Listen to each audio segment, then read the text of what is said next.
Hello मित्रांनो, जसं की तुम्ही बघत असाल मार्केट ओपन होऊन डाऊन साईडला येत आहे.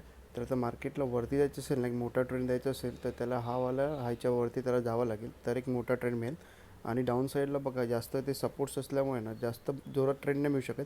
पण आपण एक एंट्री घेऊ शकतो. जसं हावाला सपोर्ट तुटला ना, या लेवलच्या खालती आलं तर आपण एक खालच्या साईडला एंट्री घेऊ शकतो. त्याचा मॅक्झिमम टार्गेट कालचा जो लो असेल तिथपर्यंत असेल.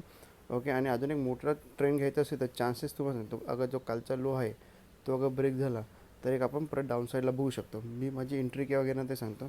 जसं ह्या रेड कॅन्डलच्या वरती गेलं तर मी माझे 2 लॉट पी सेल करीन. आणि माझी सेकंड एंट्री डाऊन साईडला जेव्हा उद्या आजचा जो हा लेवल आहे ना, या लेवलच्या अगर मार्केट खाली जात असेल तर मी क्वांटिटी अर्ध्या करीन आणि मॅक्झिमम 2दा एंट्री घेईन. ठीक आहे. ह्या लेवलला मी नाही एंट्री घेऊ शकत कारण मला मोठा ट्रेंड पाहिजे असतो.